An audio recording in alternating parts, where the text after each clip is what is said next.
ng Diyos na lahat ng ginamit, isa na ang clear, no? Kayo po ay sold out.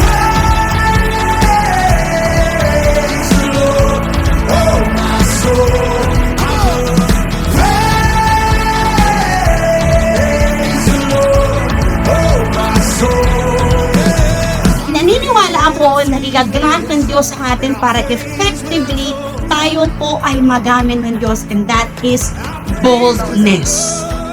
Anong gusto ng Panginoon? Ipakilala natin siya at maging witness tayo para dating tao ang maligtas. But Christ in me, for I've been born again. My heart is free, the hope of heaven. Sa lahat ng mga nadi-discourage at nahihirapan, lalo na kapag ikaw ang nauuna, humakbang ka lang, tapakan mo. Walang sayang sa lahat ng nagtiwala sa Panginoon. Wala po kaming pera, wala po akong experience, wala akong leaders. Isa lang po ang meron ako, vision from Christ. Hindi ko po kayang abandonahin ang calling. So I stay. And when you stay and obey, God will honor your commitment.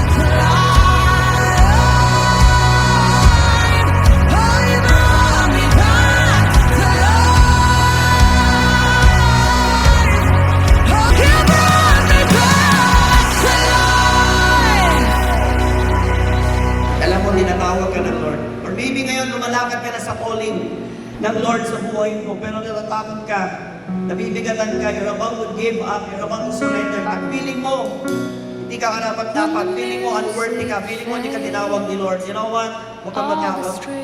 Huwag kang matakot sa pagod, huwag kang matakot sa hirap, huwag kang matakot sa sakripisyo. Gaano man kahirap yung pinagdadaanan mo ngayon sa pinagagawa ni Lord, laban lang.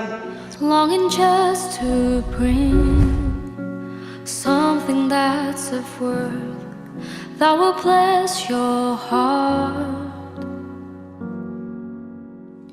I'll bring you more than a song, for a song in itself is not what you have required. Kumapit ka kay Lord, God deserves your best.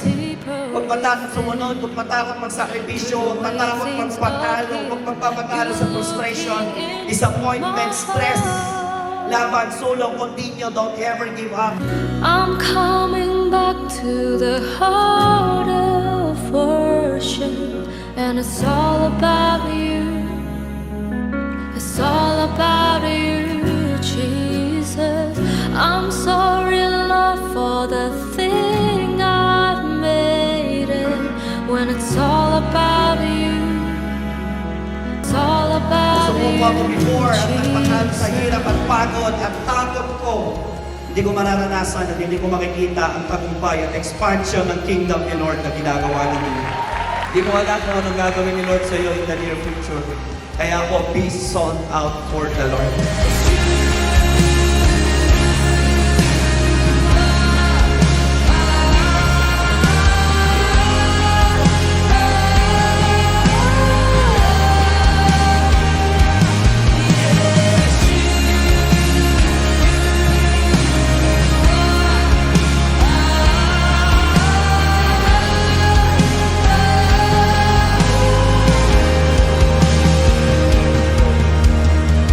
This word is so powerful.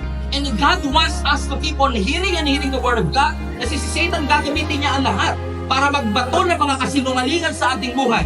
And if you don't know the word, lulunurin ka ng feelings mo at hindi ng truth of the word of God.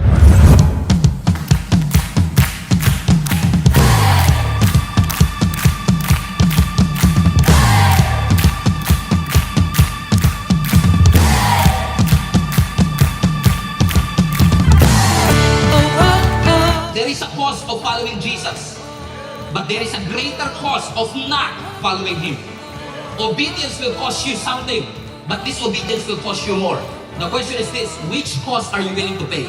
Araw-araw kasiyahan, araw-araw kagalakan, araw-araw, O Diyos.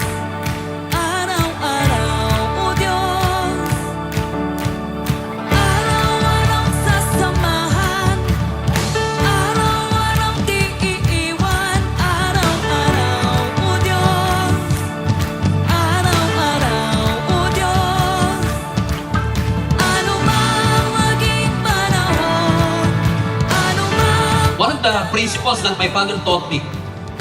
When you obey, God will open the way. Obedience is non-negotiable in our faith. And obedience is something that we can do para parangalan ng ating Panginoon. Listen to me, even if it hurts.